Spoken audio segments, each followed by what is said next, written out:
दोस्तों, एक लड़की अगर सबसे ज़्यादा सुरक्षित कहीं होती है तो अपने स्कूल कॉलेज में या फिर किसी कोचिंग सेंटर या फिर कहीं और नहीं होती है, सिर्फ और सिर्फ अपने घर में सबसे ज़्यादा सुरक्षित होती है। लेकिन दोस्तों, पिछले कुछ समय से ऐसी घटनाएं देखने को मिल रही हैं कि जिसमें घर के अंदर ही बच्चियों के साथ में कुछ इस तरीके का दुष्कर्म हो रहा है जो शायद ही ज़माने में कहीं और हो सके। दोस्तों, आज की जो घटना आप लोग सुनेंगे तो इस घटना को सुनकर आप लोग अपने माथे को पकड़ लेंगे और आप लोग ये सोचने पे मजबूर हो जाएंगे कि एक माता पिता आखिर अपनी बेटी के साथ में ऐसा कैसे कर सकते हैं। अब दोस्तों, मैं आप लोगों से ये क्यों बोल रहा हूँ। दोस्तों, एक लड़की जो कि पिछले 4 महीने से एक ऐसी चीज़ का शिकार हो रही थी अपने ही घर के अंदर, जो मैं आप लोग को बताऊंगा तो आप लोग हैरानी करेंगे, आप लोग हैरान हो जाएंगे और परेशान हो जाएंगे। दरअसल एक माँ अपनी बेटी के खाने में नशीला पदार्थ मिलाती, उसके हाथ और पाँव को पकड़ती, और जो पिता है ये गांव के अंदर जाता और अलग अलग ग्राहकों को ढूंढता और अपनी बेटी के लिए अलग अलग ग्राहक लेके आता। जब बेटी सो जाती तो उन ग्राहकों से ये जो पिता था अपनी बेटी के साथ में कुछ इस तरीके के संबंध बनवाता जिससे उसको पैसे मिलते। और दोस्तों, कुछ पैसों के लिए जो माता पिता थे अपनी बेटी की आबरू को बेच रहे थे, यानी उसको एक तरीके से वेश्या वाले धंधे में धकेल चुके थे। तो इस घटना की सच्चाई, इस घटना का खुलासा सुनकर आप लोग भी कहीं ना कहीं हैरान हो सकते हैं, परेशान हो सकते हैं। तो पूरी घटना परत दर परत, पॉइंट टू पॉइंट मैं आप लोग को बताऊंगा, बस आप लोग वीडियो में अंत तक बने रहें। तो दोस्तों, रात के 10 बज चुके हैं और मैं हूं आप सभी का अपना शावेज मलिक, और हाजिर हूं मैं आप लोग के सामने एक और क्राइम की कहानी को लेके, एक और क्राइम की घटना को लेके।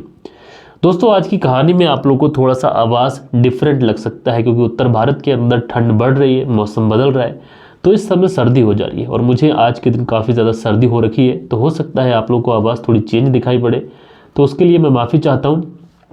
और दोस्तों, कहानी को शुरू करूँ उससे पहले आप लोगों से कहूँगा कि अगर आप लोग किसी भी तरीके का कमेंट्स करना चाहते हैं, चाहे किसी की सालगिरह हो या फिर किसी को किसी की बर्थडे की बधाई देना हो या फिर किसी को वीडियो को डेडिकेट करना चाहते हैं, तो आप लोग बस अपना कमेंट्स कर दीजिए और आप लोग के जो भी कमेंट्स रहेंगे ये कल के दिन मैं अपनी वीडियो में अपने व्यूवर्स के साथ में शेयर करूँगा। तो चलते हैं दोस्तों, सीधा कहानी का रुख करते हैं। तो दोस्तों, आज की जो घटना है ये घटना है हरियाणा प्रदेश की, और हरियाणा प्रदेश का एक शहर है पलवल। 27 अक्टूबर 2023 ये वो दिन था कि जो हरियाणा प्रदेश में जो पलवल ज़िला है, इसी ज़िले के अंदर एक कोर्ट है और उस कोर्ट के अंदर एक जज साहब बैठते हैं। अब जज साहब जो वहाँ पर बैठते हैं उनका घर भी उसी इलाके में होता है। तो 27 अक्टूबर 2023 जैसे ही जज साहब अपने घर में होते हैं उसी समय इनके घर की बेल बजती है। अब जैसे ही ये दरवाज़ा खोलते हैं तो देखते क्या है, इनके दरवाजे के सामने एक लड़की खड़ी हुई है, जिस लड़की का नाम सोनम, उम्र 16 साल। अब दोस्तों, ये जो लड़की है एक तरफ से इसका जो हाल होता है वो बेहाल होता है, आंखों में आंसू टपक रहे होते हैं।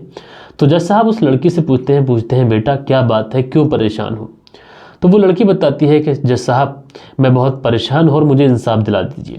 दरअसल जज साहब जब आगे पूछते हैं तो ये लड़की बताती है कि जज साहब मेरा नाम सोनम है और मेरी उम्र मात्र 16 साल है और मैं अपने माता पिता के साथ में अपने ही घर के अंदर रहती हूँ। लेकिन पिछले कुछ दिनों से न जाने क्यों मुझे ऐसा लगता है कि मेरे खाने में कुछ मिलाया जाता है, जिसकी वजह से मैं काफ़ी ज़्यादा गहरी नींद में चली जाती हूँ और जब सुबह उठती हूँ तो मेरा जिस्म भारी भारी होता है, कपड़े अस्त व्यस्त होते हैं।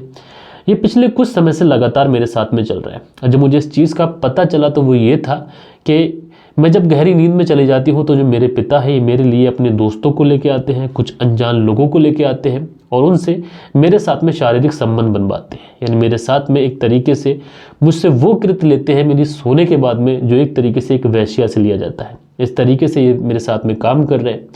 अब जज साहब जैसे ही ये बात सुनते हैं तो जज साहब भी एकदम से हैरान हो जाते हैं, परेशान हो जाते हैं कि एक माता पिता अपनी 16 साल की बच्ची के साथ में इस तरीके का कृत्य कर रहे हैं। आखिर ज़माना किस तरफ जा रहा है। अब दोस्तों, जैसे ही जज साहब उस लड़की की बात सुनते हैं, जज साहब तुरंत पुलिस को फ़ोन करते हैं और पुलिस की जो टीम होती है वो आखिरकार उस जगह पर पहुंचती है जहां पर जज साहब ने बुलाया था।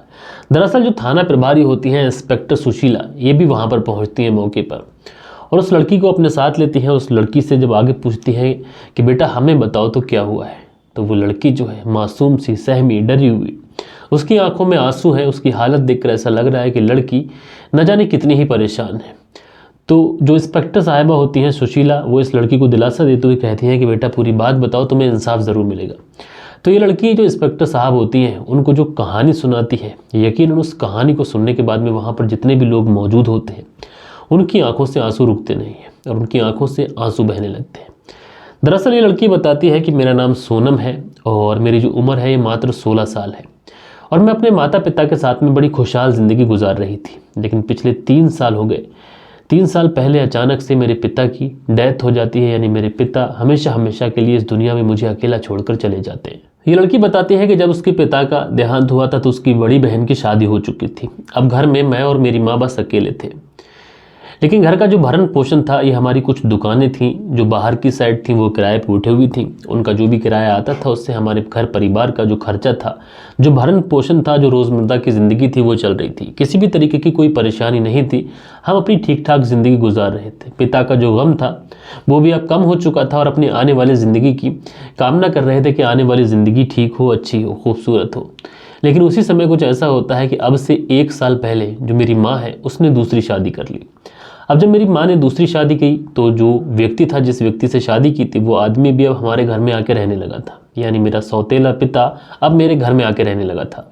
ये लड़की आगे पुलिस को बताती है कि सब कुछ ठीक चल रहा था, सौतेला पिता भी घर में रहने लगा था, कोई दिक्कत नहीं थी, कोई परेशानी नहीं थी। लेकिन अब से लगभग 4 महीने पहले मेरे पिता अपने साथ में कुछ व्यक्ति को लेके आते हैं, कुछ आदमियों को लेके आते हैं। अब जैसे ही वो आदमी आते हैं, मेरे पिता उनसे मुझे मिलवाते हैं और मिलवाने के बाद में मेरी माँ मेरे लिए कुछ खाने के लिए लेके आती है। मैं वो खाना खाती हूँ।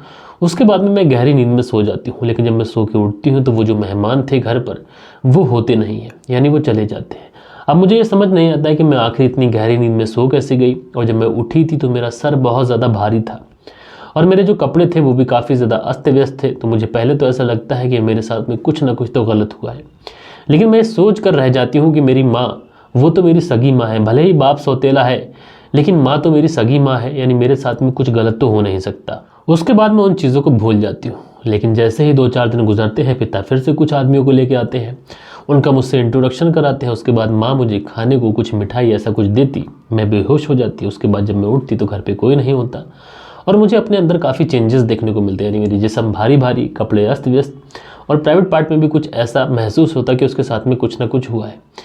लेकिन मैं कुछ समझ नहीं पाती हूँ, क्योंकि जो मेरी माँ थी वो तो मेरी सगी माँ थी और मुझसे बहुत ज़्यादा प्यार भी करती थी। अब ऐसे ही ये जो थोड़ा थोड़ा समय गुजरता है, अब पिता का जो आदमियों को लेके आना था घर पर, जब वो उन पुरुषों को लेके आते थे, उन व्यक्तियों को लेके आते थे, तो हर बार नए लोग होते थे। तो मैं चिंतित भी होने लगी थी कि पिछले कुछ समय से जो मेरा पिता है आखिर इतने लोगों को क्यों लेके आया है। और सबसे हैरानी की बात यह थी कि जिन लोगों को भी वो घर लेके आता, उन लोगों से मुझे मिलाता। अब जो उन लोगों से मिलाता तो मुझे कहीं ना कहीं शक होता कि लोग आते हैं, उसके बाद मुझे उनसे मिलाया जाता है, उसके बाद माँ मुझे खाने को देती है। अब जैसे ही माँ मुझे कुछ खाने को देती है, मैं सो जाती हूँ। ये चीज़ें मुझे कुछ समझ नहीं आती हैं, इसलिए मैं कहीं ना कहीं अब समझ जाती हूँ कि मेरे साथ में कुछ ना कुछ तो गलत हो रहा है। इसलिए जो मेरी बड़ी बहन थी, जिसकी शादी हो चुकी थी, अब मैं अपने माता पिता से काफ़ी ज़्यादा परेशान हो चुकी थी, ऊब चुकी थी, उनसे इस बारे में बात भी नहीं कर सकती थी। इसलिए मैं अपने माता पिता के घर से भागकर अपनी बड़ी बहन के घर चली जाती हूँ। उसके बाद जब मैं अपनी बहन के घर चली जाती हूँ तो मुझे लगता है कि शायद यहाँ आकर उसे सुकून मिल जाए। मेरी बड़ी बहन जो मेरी शादी की तैयारी कर रखी थी, उसने लगभग 1 लाख रुपए इकट्ठा किया था और कुछ चांदी भी इकट्ठा की थी।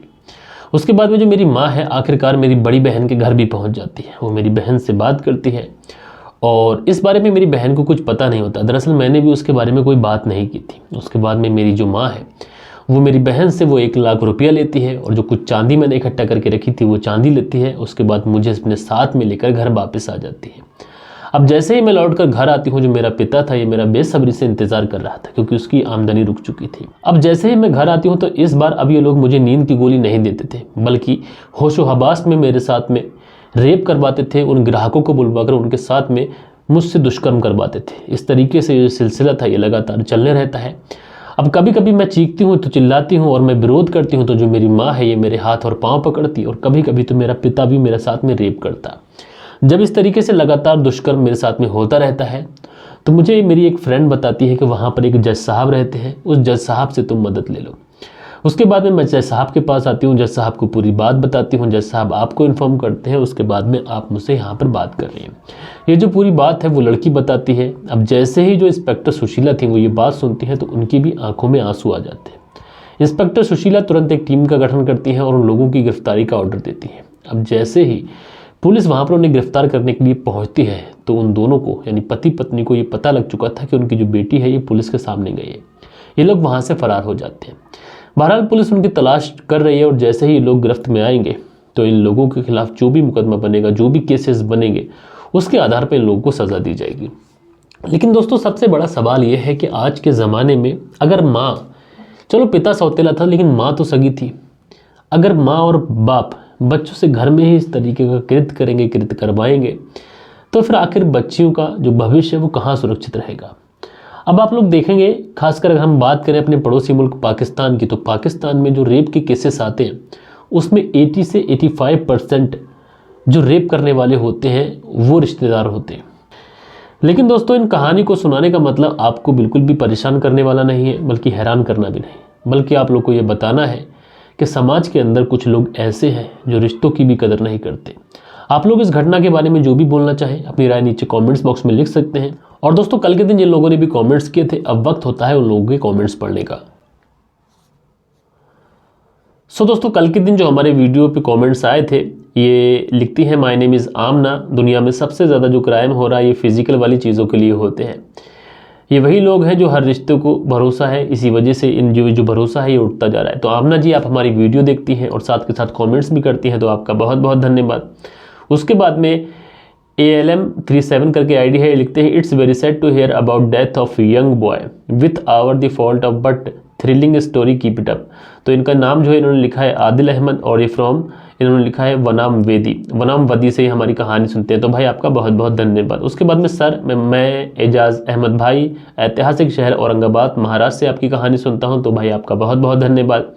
उसके बाद में कुंदन पाल जी हैं, लिखते हैं सर आपकी कहानी सुनाने का जो अंदाज़ है और आपकी जो आवाज़ है ये बहुत ही सुंदर है। उसके बाद में जो अगला कॉमेंट सही है विनोद महतवी करके आईडी है, लिखते हैं नाइस कहानी सर, मैं मुंबई से कहानी सुनता हूँ। तो भाई आपका बहुत बहुत धन्यवाद। उसके बाद में फैशन डिज़ाइनर करके आईडी है, लिखते हैं कल आपका स्टोरी रात में लेट से आया था इसलिए नहीं सुन पाए भैया रात को, अब देख रही हूँ आपका स्टोरी तब कमेंट की। तो सिस्टर आपका बहुत बहुत धन्यवाद कि आपने हमारा वीडियो बाद में भी देखा। असल में क्या हुआ था कि कल वीडियो लेट हो गया था, मैंने आपको एक पोस्ट करके बताया भी था कि आज का वीडियो थोड़ा लेट हो जाएगा। उसके बाद में विमल कुमार है, लिखते हैं यू आर जीनियस रिपोर्टर। तो भाई आपका बहुत बहुत धन्यवाद। उसके बाद में सुबोध कुमार जी अपना कमेंट्स करते हैं। तो सुबोध कुमार जी आपका मैं दिल से आभारी हूँ कि हमारी डेली वीडियो पे आप लोग कमेंट्स करते हैं। उसके बाद में पेटीएम अर्निंग करके आईडी है, लिखते हैं बहुत अच्छी स्टोरी है आपकी। तो भाई आपका बहुत बहुत धन्यवाद। उसके बाद में सन्नी मेहरा है, लिखते हैं सर आज मेरे भतीजे का बर्थडे है, उसको आप विश कर दीजिए, उसका नाम अंश कश्यप करेला है। तो भाई सन्नी मेहरा जी जो आपके भतीजे हैं जिनका नाम अंश है, उनको उनके जन्मदिन की ढेर सारी बधाइयाँ मेरी तरफ से, मेरी फैमिली की तरफ से, मेरे व्यूवर्स की तरफ से। उसके बाद में मोहन वर्मा है, लिखते हैं मैं छत्तीसगढ़ से हूँ और आपका वीडियो बहुत ही अच्छा लगता है, मेरा नाम मनमोहन है, आपका जो बोलने का अंदाज़ है वो काफ़ी ज़्यादा अच्छा है। तो भाई आपका बहुत बहुत धन्यवाद। उसके बाद में दिलवीर आहूजा है और ये लिखते हैं, शायद इन्होंने गुजराती में लिखा है, ये मैं पढ़ नहीं पाऊँगा। तो भाई आपका बहुत बहुत धन्यवाद आपने जो भी लिखा है उसके लिए। उसके बाद में जो अगला कमेंट से है इंडियन जैन खान करके आईडी है, ये लिखते हैं सर आपका जो कहानी है ये काफ़ी अच्छी है और आप अच्छे से कहानी सुनाते हैं, तो आपके लिए हमारी दुआ है कि आप ऐसे ही आगे बढ़ो। तो भाई आपका बहुत बहुत धन्यवाद। उसके बाद में जो अगला कमेंट है ये लिखते हैं वसीम जी शादी मुबारक हो। तो वसीम जी की शादी है, शायद ये उसकी मुबारकबाद दे रहे हैं और सिडनी से हमारी कहानी देखते हैं। तो भाई आपका बहुत बहुत धन्यवाद। उसके बाद में अनुज कौरगी गुप्ता है, उसके बाद में लिखते हैं बेस्ट स्टोरी अनुज कुमार गुप्ता। तो भाई आपका बहुत बहुत धन्यवाद। उसके बाद में जो अगला कमेंट्स है सुनील त्यागी का है, दोनों पति पत्नी हमारी कहानी देखते हैं, डेली कमेंट्स करते हैं, बुलंदशहर सियाना से है ये। तो भाई आपका बहुत बहुत धन्यवाद। उसके बाद में वीरेंद्र कुशवाहा अहमदाबाद गुजरात से हमारी कहानी देखते हैं। तो भाई आप लोगों का बहुत बहुत धन्यवाद।